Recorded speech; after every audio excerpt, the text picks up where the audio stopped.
तो नैन्सी विभाग की।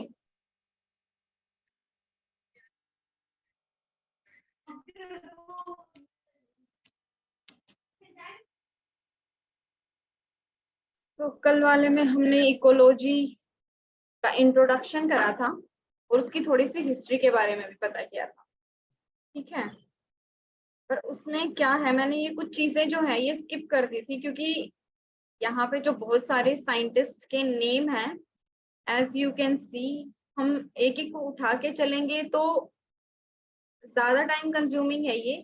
इससे अच्छा ये होगा कि आप इसको थोड़ा खुद से देख लें, एज बिकॉज इसमें यही है कि कौन से साइंटिस्ट ने क्या रिसर्च करी थी, आई मीन उसने उसका क्या कंट्रीब्यूशन था इकोलॉजी में, ठीक है।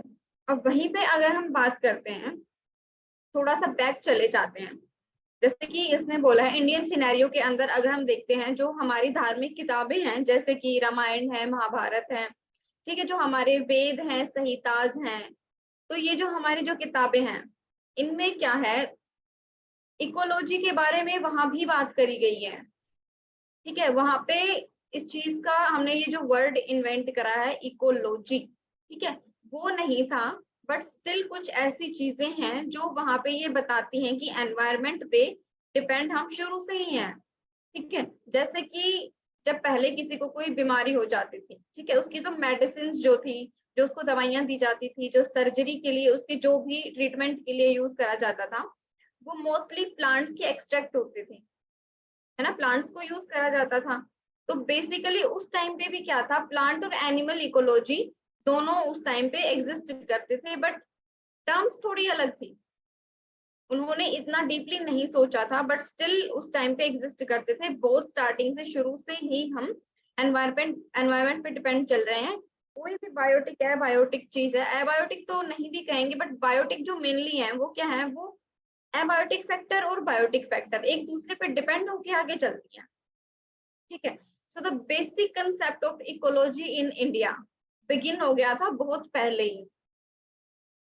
उसके बाद क्या हुआ, जब इंडिया के अंदर जो वेजिटेशन है वो करी थी फॉरेस्ट ऑफिसर्स ने, उन्होंने शुरू करी। तो जो फर्स्ट कंप्रीहेंसिव अकाउंट, कहने का मतलब है कि जो सबसे पहला एक ऐसा केस जो था, वो एक इलाहाबाद की यूनिवर्सिटी में प्रोफेसर दुग्गन थे, ठीक है, इलाहाबाद की यूनिवर्सिटी के एक प्रोफेसर थे सॉरी। उन्होंने क्या करा, उन्होंने एनवायरमेंट के अंदर जो कम्युनिटीज का सक्सेशन होता है, सक्सेशन से एक मतलब आप ये निकाल सकते हो उनका जो डेवलपमेंट होता है, तो उसके बारे में उन्होंने डिस्कस करा कि वहां से इकोलॉजी की स्टार्ट हुई थी। Extensive synecological studies were carried out on the grasslands and forest communities India. यहाँ पे एक वर्ड यूज हुआ है साइनिकोलॉजिकल, ठीक है। अभी फर्दर हम आगे जाएंगे तो हम क्या करेंगे, हम इकोलॉजी को डिवाइड करेंगे कि किस तरह से इकोलॉजी डिवाइड है, अलग अलग उसके पार्ट्स हैं, ठीक है। तो जो इकोलॉजी है वो दो बेसिक कंसेप्ट्स पे जो है वो डिपेंड करती है, एक होता है ऑटो इकोलॉजी, एक होता है सिन इकोलॉजी, ठीक है। तो सिन इकोलॉजी का मतलब होता है कि स्टडी होती है ऑर्गेनिजम्स की कम्युनिटी की, और ऑटो इकोलॉजी का मतलब हम समझते हैं इंडिविजुअल की स्टडी, किसी पर्टिकुलर इंडिविजुअल की स्टडी, ठीक है। तो उस टाइम क्या था, जो एक कम्युनिटीज की स्टडी करी गई थी उस फॉरेस्ट के अंदर, ग्रासलैंड्स के अंदर आप बोल सकते हो, इंडिया के अंदर उस टाइम पे इकोलॉजी की स्टार्ट हुई थी। जो प्रोफेसर आर मिश्रा थे 1944 टू 1945, उन्होंने इकोलॉजी की स्टडी करी थी। उसके बाद उन्होंने एक्वेटिक प्लांट्स के ऊपर स्टडी करी थी, ठीक है। इसीलिए उन्हें क्या कहा जाता है, उन्हें फादर ऑफ इंडियन इकोलॉजी कहा जाता है। तो उन्होंने क्या है, उन्होंने कुछ मेथड्स दिए थे, ठीक है, उन्होंने कुछ मेथड्स दिए थे सॉइल एनालिसिस के, उन्होंने बात करी थी सॉइल एनालिसिस पे, ठीक है। और उन्होंने क्या करी थी, एक सोसाइटी बनाई थी, सोसाइटी फॉर ट्रॉपिकल इकोलॉजी, मतलब कि एक स्टडी करी थी ट्रॉपिकल पे ऊपर, जो एक्वेटिक प्लांट्स हैं इन पे उन्होंने स्टडी करी।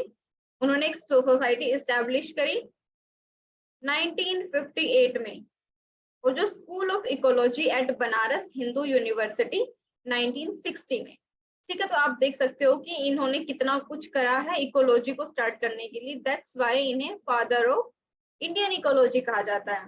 इंडियन इकोलॉजी इसलिए क्योंकि इंडिया में जो इकोलॉजी की स्टार्ट थी, इकोलॉजी का कंसेप्ट था, आइडिया था, वो दिया था प्रोफेसर आर मिश्रा ने, ठीक है।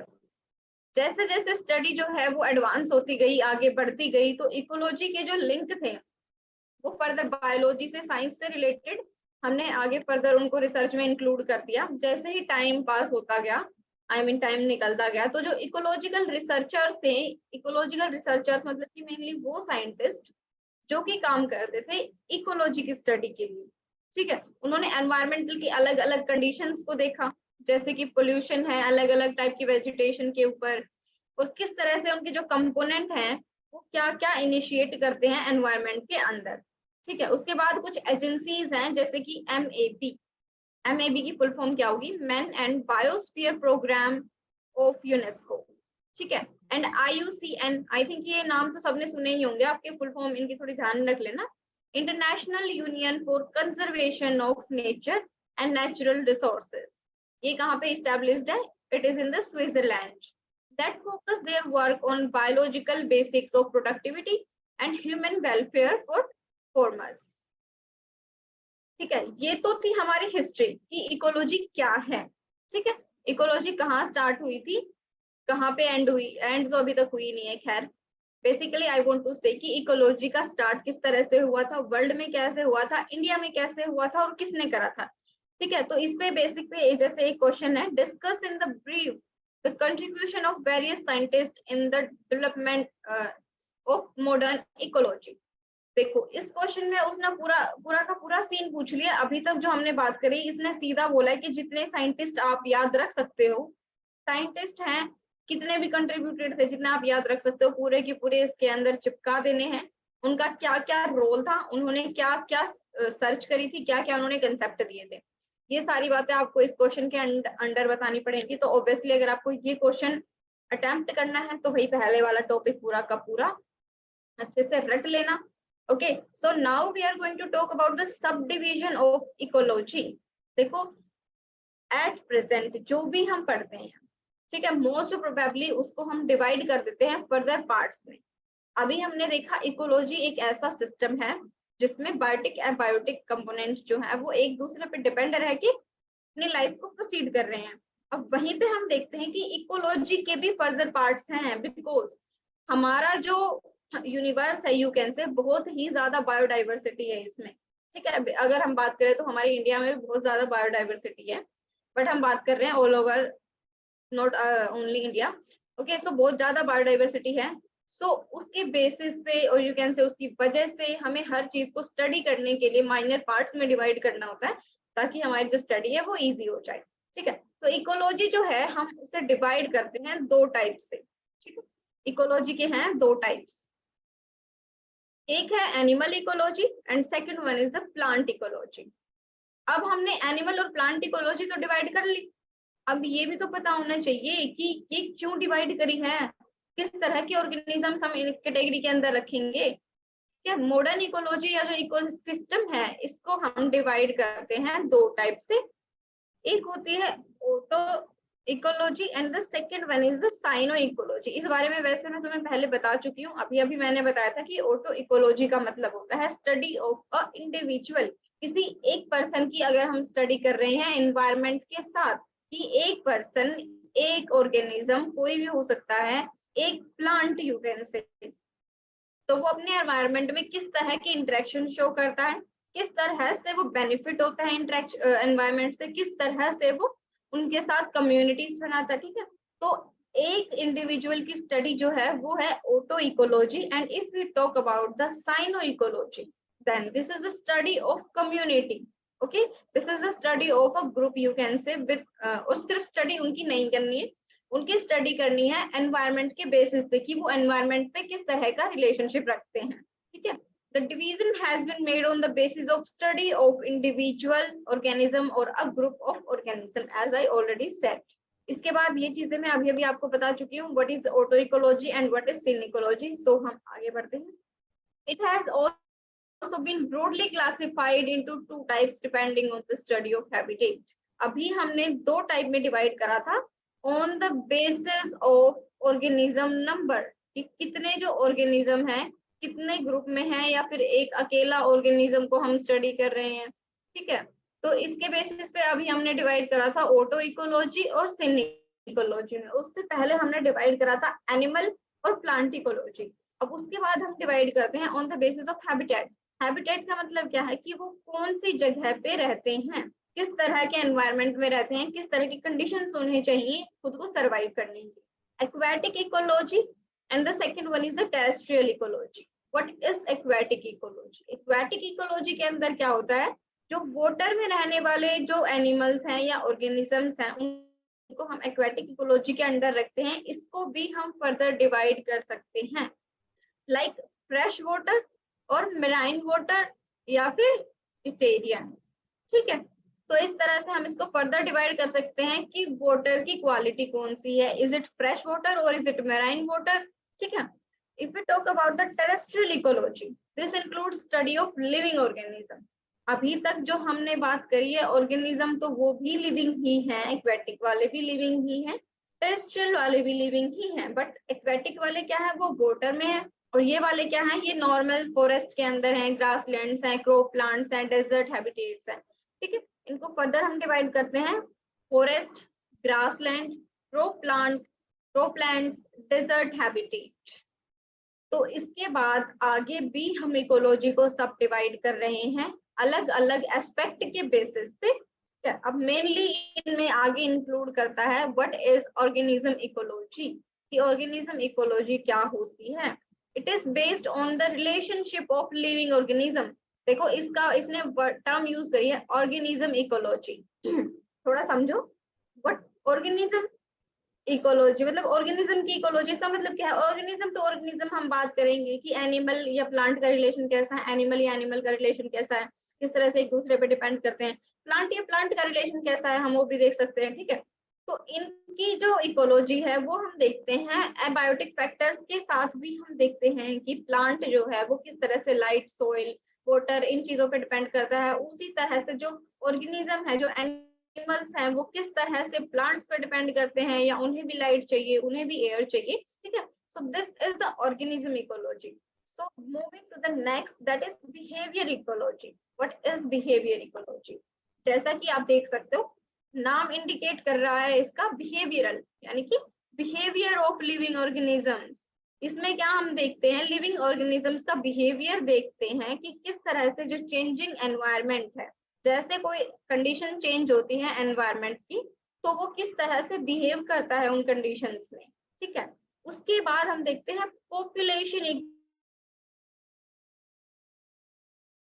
Ecology. As you all know that what is population? Okay, so population ecology, it is a study of population in relation to environment. उसके बाद क्या है, एक कम्युनिटी है, एक ग्रुप है। ठीक है, एक ग्रुप है इंडिविजुअल्स का, वो किस तरह से एनवायरनमेंट के ऊपर डिपेंड कर रहा है, किस तरह से वो रिलेशन शो करता है, जिसके अंदर हम इसकी साइज, इसकी डेंसिटी, इसका डिस्पर्जन, डेमोग्राफिक, हर चीज को हम स्टडी करते हैं। इसे हम कहते हैं पॉपुलेशन इकोलॉजी। ठीक है, इसे एक वर्ड यहाँ पे यूज करा गया है, स्टडी ऑफ डिनोम्स और black magic. The word demographic could be used, it is defined as the statistical characteristic of human population. कहने का मतलब क्या है, इसमें हम थोड़ी स्टैटिस्टिक्स देखेंगे। ठीक है, इसमें हम allele frequency, gene frequency, population ecology के अंदर हम ये देखते हैं कि कितनी पॉपुलेशन के अंदर कितनी जीन है, और कितनी मतलब कि रैंडमली कितनी है, एक जीन एक पॉपुलेशन के अंदर कितनी बार रिपीट हुई है, एक अलील का जो कैरेक्टर है वो एक पॉपुलेशन के अंदर कितनी बार रिपीट होता है। ठीक है, ये सब चीजें हम स्टैटिकली वे में हम देखेंगे। देन अगर हम नेक्स्ट इकोलॉजी की बात करते हैं तो वो है कम्युनिटी इकोलॉजी। कम्युनिटी से समझ में आ रहा होगा, ये एक ग्रुप है। ठीक है, it deals with the structure and the organisation of a biological community with respect to the environmental interaction. Okay, इसका मतलब है कि जो बायोलॉजिकल कम्युनिटीज है, जो बायोलॉजिकल ग्रुप्स बने हुए हैं, वो किस तरह से एनवायरनमेंट के साथ इंटरेक्ट करते हैं, किस तरह के वो फैक्टर्स पर डिपेंड करते हैं, किस तरह का वो स्ट्रक्चर शो करते हैं, बायोडाइवर्सिटी दिखाते हैं, किस तरह से वो डिस्ट्रीब्यूट होते हैं एनवायरनमेंट के अंदर। डिस्ट्रीब्यूशन का मतलब ये है कि कितने ऑर्गेनिज्म कहाँ पे रह पा रहे हैं, कौन सा ऐसा ऑर्गेनिज्म है जो वाटर में रहता है, कौन सा ऐसा ऑर्गेनिज्म है जो प्लांट जो इस पे लैंड पे रहता है, किसको ऐसा हैबिटेट चाहिए जो डेजर्ट में हो, किसी को चाहिए ग्रास लैंड में। ठीक है, तो इस तरह के डिस्ट्रीब्यूशन में किस तरह से वो कम्युनिटी एक दूसरे पर डिपेंड कर रही है, तो ये सब चीजें हम स्टडी करते हैं कम्युनिटी इकोलॉजी के अंदर। If we are talking about the next, that is ecosystem ecology. It is the study of living organism. अब उन living organisms में क्या है, animals भी हो सकते हैं, plants भी हो सकते हैं, या micro organisms भी हो सकते हैं, ठीक है। ओके, एनिमल्स प्लांट्स तो ठीक है, माइक्रो ऑर्गेनिजम्स का भी नाम यहाँ पे आया है। I hope you all know about the microorganism, as because इससे पहले हम कुछ हमने फाइलम किंगडम इस टाइप की कुछ चीजें पढ़ी थी, जिसमें हमने बहुत छोटी छोटी चीजों के बारे में बात करी थी ना। उससे भी ज्यादा अगर मैं डीप में जाऊं तो मैंने आपको बैक्टीरिया और वायरसेस के बारे में भी पढ़ाया था कुछ टाइम पहले, पहले वाली क्लासेस में हमने बैक्टीरिया और वायरसेस के बारे में भी बात करी थी। तो दीज जो है, these organisms are, you can say, these are the microorganisms. Microorganisms यानी कि बहुत छोटे छोटे ऑर्गेनिजम्स हैं जिनको देखने के लिए हमें माइक्रोस्कोप की जरूरत पड़ती है, नेकेड आई से हम उन्हें नहीं देख पाते, ठीक है। तो इकोसिस्टम इकोलॉजी में क्या आता है, जो सारे के सारे लिविंग ऑर्गेनिजम्स हैं वो किस तरह से नॉन लिविंग कंपोनेंट्स के ऊपर या लाइक उनका वाटर, एयर, सॉइल जो एबायोटिक कंपोनेंट्स है, किस तरह से उनके ऊपर डिपेंड करते हैं और किस तरह से वो अपना न्यूट्रिशन लेते हैं, एनर्जी लेते हैं, ठीक है। ये सब चीजें हम पढ़ेंगे इकोसिस्टम इकोलॉजी के under. Is it clear to everyone? अभी तक मुझे ये बताओ, जो मैंने ये रामायण आपको सुनाई है, क्या ये अभी तक क्लियर है सबको? सविता, नैन्सी, बताइए। Yes ma'am, clear. सविता, आपको समझ में आया? देखो ये डिविजन्स हैं, ये इकोलॉजी के पार्ट डिस्कस कर रहे हैं हम, कौन से होते हैं। Yes ma'am. ओके सविता, ठीक है। तो आगे हम देखते हैं ये अलग अलग पार्ट्स हैं, आपको इनकी डेफिनेशन याद रखनी पड़ेगी। अच्छा है, मतलब इतना ज्यादा डिफिकल्ट नहीं है ऑब्वियसली। देखो, कम्युनिटी इकोसिस्टम इकोलॉजी अगर बात करें, कम्युनिटी मतलब पूरी कम्युनिटी की बात करिए कि किस तरह से कम्युनिटी एक टाइप से हमें लिविंग ऑर्गेनिजम्स का नॉन लिविंग थिंग्स के साथ हमें रिलेशन देखना है, ठीक है। अब जिस तरह की आपको टर्म दी गई है वो थोड़ा सा सोचो कि ये क्या हो सकता है। पॉपुलेशन में देखो, पॉपुलेशन इकोलॉजी का मतलब है कि पूरी की पूरी पॉपुलेशन है, उसका हम हर फैक्टर, हर एक चीज हम उसकी स्टडी करेंगे, जैसे कि उसके साइज देखेंगे, उसकी डेंसिटी देखेंगे, ठीक है। उसके बाद हम उसके स्टैटिकल चीजें देखेंगे कि कितनी मान लो एक पॉपुलेशन दे रखी है, तो अगर हम हर एक इंडिविजुअल की पर्टिकुलरली स्टडी हम नहीं कर सकते हैं, ठीक है। तो ऐसे में क्या होता है, आपको एक डाटा दिया होता है कलेक्टिव, मतलब कि मान लो 200 एक जगह पे 200 ऑर्गेनिजम्स हैं, 200 इंडिविजुअल्स हैं, ठीक है। उनमें से 70 जो हैं वो हेटेरोजाइगोट्स हैं, उनमें से जो 130 हैं, सॉरी 130 भी छोड़ो, 70 होमोजाइगोट हैं, और फिर बोल देंगे कि ये वाले इतने हेटेरोजाइगोट्स हैं, इतने वाले, ठीक है। तो इस तरह से आपको देंगे डाटा, तो उसका आपको बोल देंगे कि जीन कलेक्ट करो, जीन की फ्रीक्वेंसी कलेक्ट करो, ठीक है। तो इस तरह से उसमें स्टैटिकल चीजें हमने पढ़नी होती हैं। तो आप टर्म को थोड़ा ध्यान से सोचो, डेफिनेशन अपने आप बन जाएगी, इतना ज्यादा इजी, सॉरी इतना ज्यादा डिफिकल्ट नहीं है, ठीक है। आगे हम बात करते हैं टेक्सोनोमिक इकोलॉजी की, कि टेक्सोनोमिक इकोलॉजी क्या होती है। It is a different taxonomic group. Taxonomic group से आपको, मैं उम्मीद कर रही हूँ कि आपको टेक्सोनोमिक वर्ड तो आपको समझ में आ गया होगा, क्योंकि जब हमने क्लासिफिकेशन पढ़ी थी तो उसमें हमने एक वर्ड पढ़ा था टेक्सोन। टेक्सोन क्या होता है, ठीक है। बताएगा कोई मुझे कि टेक्सोन क्या होता है? क्लासिफिकेशन के अंदर हमने जो एक वर्ड पढ़ा था, टेक्सोन क्या होता है? सबसे हाईएस्ट क्लास को टेक्सोन बोलते हैं।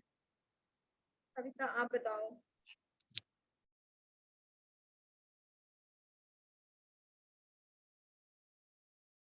कविता,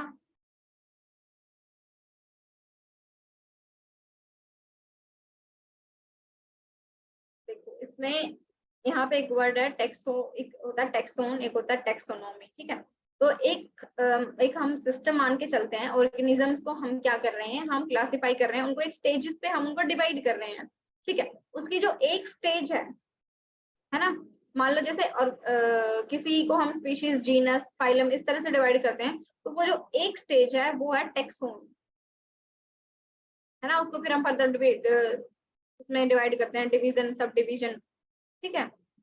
तो इस तरह से हम क्या करने हैं, इसमें हमने टेक्सोनोमिक ग्रुप जो होते हैं उनकी एनवायरनमेंट के साथ स्टडी करनी है, जिसके अंदर जिसके अंदर अलग अलग टाइप की इकोलॉजी इंक्लूड हो जाएगी, जैसे कि माइक्रोबियल इकोलॉजी है, मैमेलियन इकोलॉजी है, इंसेक्ट इकोलॉजी है, या ह्यूमन इकोलॉजी। टेक्सोन का मतलब यहाँ पे जैसे इकोलॉजी, अलग अलग इकोलॉजी से आपको समझ में आया होगा, एक जगह पे इन्होंने वर्ड यूज करा है माइक्रोबियल, यानी कि माइक्रोबियल जो है वो एक अलग टेक्सोन रिप्रेजेंट कर रहे हैं, ह्यूमंस जो है वो एक अलग टेक्सोन रिप्रेजेंट कर रहे हैं, ठीक है। Then if we talk about the next one, that is physiological ecology, or you can say ecophysiological, sorry, physiology. It is the study of changes into the physiological procedure. Physiological procedure का मतलब क्या होता है कि हमारी जो body है, हमारी भी नहीं, अगर हम बात करें पूरा ऑर्गेनिजम्स की, सबकी, ठीक है, जो एक पर्टिकुलर फंक्शन, प्लांट्स भी हैं, ऑर्गेनिजम्स कोई भी है, ठीक है, जो लिविंग थिंग है, उनकी जो सेल्स है उनके अंदर मेटाबॉलिज्म चलता है। मुझे एक्चुअली ध्यान नहीं आ पा रहा है कि पता नहीं हमने इस बारे में बात करी है नहीं करी है, पर मुझे थोड़ा थोड़ा लग भी रहा है कि शायद ये टॉपिक कुछ हुआ होगा, ठीक है। तो सारी सेल्स के अंदर क्या होता है, एक मेटाबॉलिज्म चल रहा होता है। मेटाबॉलिज्म में क्या होता है, कुछ केमिकल चीजें बनती हैं, कुछ केमिकल चीजें ब्रेक होती हैं, ठीक है ना। मेटाबॉलिज्म एना, इसके अंदर दो फैक्टर होंगे, एनाबॉलिज्म, कैटाबॉलिज्म। एनाबॉलिज्म में फॉर्मेशन होती है, कैटाबॉलिज्म में ब्रेक डाउन होता है, ठीक है। तो हर एक ऑर्गेनिज्म की, हर सेल के अंदर कुछ ना कुछ मेटाबॉलिज्म चल रहा होता है, जिसके थ्रू वो क्या होता है, न्यूट्रिशन वगैरह लेता है ना, उसको एनर्जी मिलती है। तो इस तरह की जो प्रोसेसेस हैं उसकी, उसे हम बोलते हैं फिजियोलॉजिकल प्रोसेसेस। और इन जो फिजियोलॉजिकल प्रोसेसेस का एनवायरनमेंट के साथ जब हम इंटरेक्शन पढ़ेंगे तो इसे बोलते हैं फिजियोलॉजिकल या फिर इको फिजियोलॉजी, ठीक है भाई। ये इसके बाद है केमिकल इकोलॉजी। स्टडी होती है एनिमल्स की और इंसेक्ट की अडेप्टेशंस, किस तरह से उन्होंने करी है, कौन सी अडेप्टेशंस करी हैं, और वो जो अडेप्टेशंस हुई हैं वो कौन सा केमिकल सब्सटेंस प्रोड्यूस कर रही हैं, ठीक है। This is the chemical ecology, you can say. If we talk about the palaeoecology, ये क्या होती है, ये स्टडी होती है ऑर्गेनिजम्स की और उनके एनवायरनमेंट की, ठीक है, उनके जियोलॉजिकल बेस्ड या फिर साइटो इकोलॉजी। साइटो इकोलॉजी में क्या होता है, जो उसकी साइटोलॉजिकल डिटेल्स को वो करते हैं, एनवायरनमेंट के साथ इंटरेक्ट करके देखते हैं, अलग अलग कंडीशंस के अंदर देखते हैं, अलग अलग स्पीशीज के अंदर देखते हैं। जहाँ पे लिविंग ऑर्गेनिज्म आ जाए, इसका मतलब क्या है, उसमें प्लांट्स, ऑर्गेनिज्म, एनिमल सबके सब इंक्लूड होते हैं, ठीक है। जियोलॉजिकल से क्या मतलब समझते हो, एक होता है जूलॉजिकल, एक होता है जियोलॉजिकल। What is geological?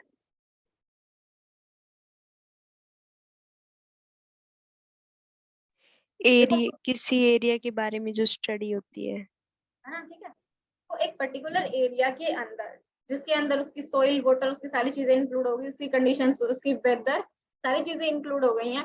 तो उन चीजों की, उनके ऑर्गेनिजम्स के साथ किस तरह से रिलेशन है, इन चीजों को स्टडी करना है पैलियो इकोलॉजी। फर्दर हम आगे बात करते हैं प्रोडक्शन इकोलॉजी या इकोलॉजिकल एनर्जेटिक्स। ये स्टडी होती है कि किस तरह से जो एनर्जी है वो फ्लो करती है एक एनवायरनमेंट के अंदर। जहां तक मुझे याद आ रहा है, शायद पता नहीं 11th में था, पता नहीं 10th में था, एक ये चैप्टर आता है इकोलॉजी का, जिसमें आपको बताया जाता है कि 10% एनर्जी ही एक लेवल से दूसरे लेवल तक पास ऑन हो पाती है। क्या मैं सही बोल रही हूँ? Yes ma'am. है ना, ठीक है। तो इसका मतलब क्या है, जो 90% थी वो तो वेस्ट हो गई। तो इन चीजों की स्टडी, तो फ्लो हो रहा है, जो हर एक ट्रॉपिक लेवल है उसके ऊपर 90% एनर्जी कम हो रही है, ओनली उसकी जो 10% है वो आगे जा रही है। इसका मतलब क्या है, अगर एक प्लांट से एक एनिमल ने एनर्जी मान लो 100 किलो जूल ली थी, उसके बाद उसने आगे फर्दर करी, 100 से 10 हो गई, 10 से 1 हो गई, 1 से 0.1 हो गई, आगे फिर 0.01 हो गई, तो वो कम होती गई, है ना। बट एनर्जी क्या है, वो खत्म नहीं होती है। याद होगा लो आपको ये, कि एनर्जी जो है वो ट्रांसफर हो जाती है, एक फॉर्म से दूसरी फॉर्म में हो जाती है। तो इन चीजों की जो स्टडी है उसे कहते हैं प्रोडक्शन इकोलॉजी या फिर इकोलॉजिकल एनर्जेटिक्स। ये सारी चीजें हम इसके अंडर पढ़ेंगे। आफ्टर दैट इथोलॉजी, ये क्या होती है, एनिमल बिहेवियर्स को स्टडी करना होता है अलग अलग एनवायरमेंट्स के अंदर। अलग अलग एनवायरमेंट्स के अंदर का मतलब है कि आप एक एनिमल को एक जगह पहले रखो, उसके बाद क्या करो, उसको वहां से उठा के, मान लो किसी को हमने हमारे वाले एरिया में रख दिया, ठीक है। हमारे वाले एरिया का मतलब क्या है, जो नॉर्मल कंडीशंस हैं, मतलब कि 6 महीने गर्मी, 6 महीने सर्दी, इस टाइप की कंडीशन चलती है, बीच बीच का मौसम भी थोड़ा बहुत आ ही जाता है बीच में। उसके बाद अगर हम उसी एनिमल को उठा के कहीं ऐसी जगह रख रहे हैं क्या बोल रही, छोड़ के आ रहे हैं जहाँ पे क्या होती है, बर्फ पड़ती है, ठीक है, 12 के 12 महीने बर्फ पड़ती है। उसके बाद हम उसको कहीं ऐसे छोड़ देते हैं जहाँ पे बहुत ज्यादा ही गर्मी होती है, वहां पे सर्दियों का नामो निशान नहीं होता है। तो उसके बाद हम उसका जो बिहेवियर में चेंज होगा उसकी स्टडी जो करेंगे दैट इज इथोलॉजी, ठीक है। तो एनिमल्स का behaviour according to their situations और अकॉर्डिंग टू देयर एनवायरमेंट्स किस तरह से वो चेंज होता है, उसकी स्टडी को इथोलॉजी कहते हैं। After that system ecology. इस सिस्टम इकोलॉजी क्या होती है? It is the analysis of structure and function of an ecosystem using applied mathematics or statistics, ठीक है। तो देखो बायो वाले स्टूडेंट हो तो भाई देखो मैथ का तो सबका ही रोना रहता है, मेरा तो बहुत ज्यादा है, मुझे तो मैथ बिल्कुल नहीं आता, ठीक है। तो सिस्टम इकोलॉजी के अंदर हम बेसिकली क्या करते हैं, कुछ टर्म्स को काउंट करते हैं, उसकी स्टैटिक्स बना के देखते हैं, ग्राफ देखते हैं, उसमें फॉर्मूला लगा के देखते हैं, एक टाइप से हम उसमें मैथ यूज करते हैं, ठीक है। तो ये थी हमारी system ecology. Then if we talk about the habitat ecology, की हैबिटेट इकोलॉजी क्या होती है।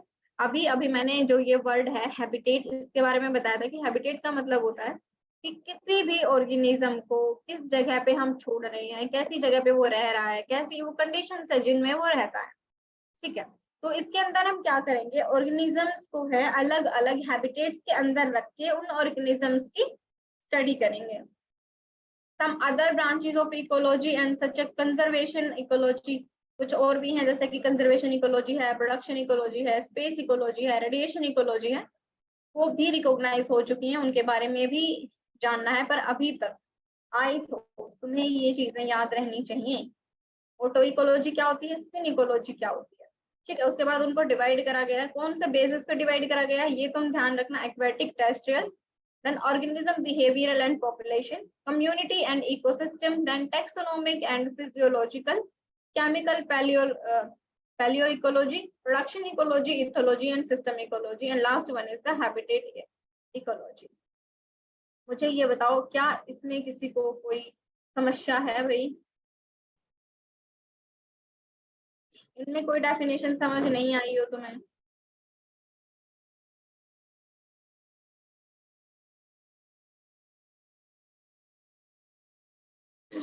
नैन्सी सारा क्लियर है? Yes ma'am. सविता आपको? Yes ma'am. ओके सो आज के लिए हम इसमें इतना ही करेंगे। आप कृपया कल इन डेफिनेशंस को रट के आए क्योंकि मैं पूछूंगी कि कौन से इकोलॉजी की क्या डेफिनेशन है। Okay ma'am.